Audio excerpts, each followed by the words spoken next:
บายดีพี่น้องเมื่อนี้สลาพาพี่น้องว่านี่เด้อปีนเขาเนาะพี่น้องอย่างป่าบอกพี่น้องข้างล่างสักละข้างล่างมีแต่ป่าเลยลงไปนั่นสิเป็นน้ำตกเนาะพี่น้องน้ำตกเขาชะเมาเด้อสลาพามาปีนเขาเนาะพี่น้องหอบพี่น้องเบิ่งบรรยากาศเนาะอยู่ป่าอยู่เขาน้ำตกเขาชะเมาเด้อพี่น้องเห็นบ่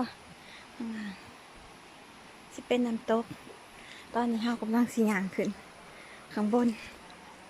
ย่างไปเรื่อยๆเนาะพี่น้องโอ้ยอ้วนพี่น้องเอ้ยย่างไปกระเซา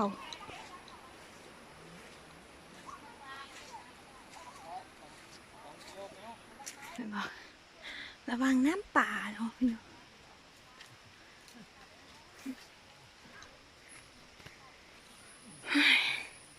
น้ำตกเขาชะเมา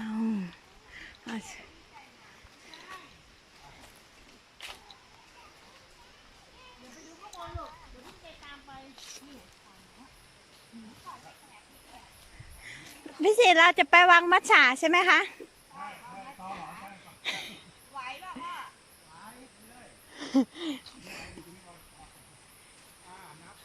เนี่ยพี่น้องเห็นป่ะ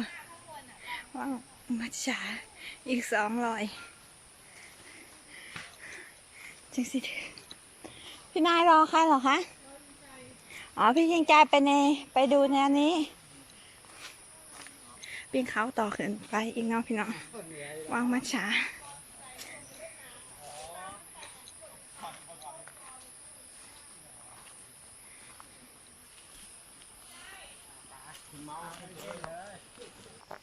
ทางสิเป็นลูกล่างไหนเนาะพี่น้องยางบ่บังบดยางถ่ายยางบดระวังกิ่งตก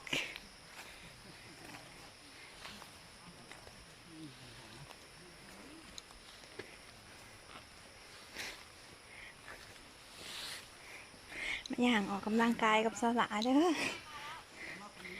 น้องพลอยกับพ่อกับแม่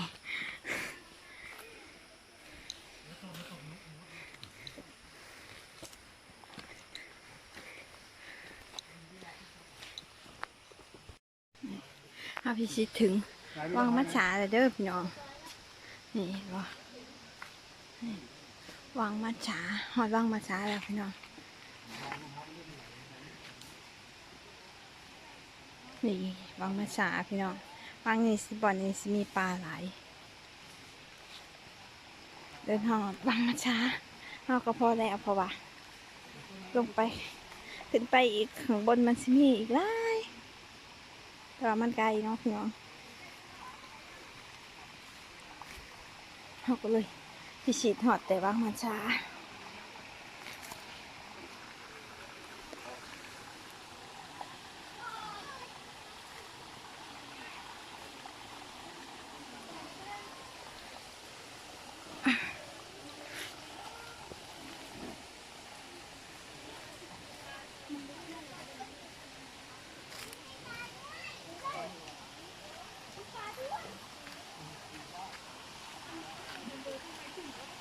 เวลาหูซึกว่าปวดเข่าเลยพี่น้องเอ้ยหูซึกคือเข่าเสื่อมเลยนี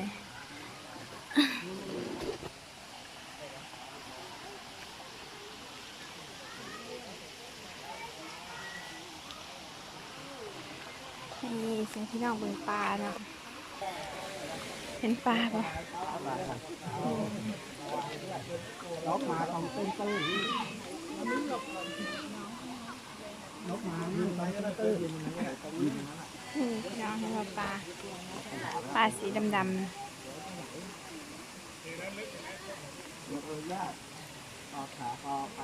ปลาหลายเนาะ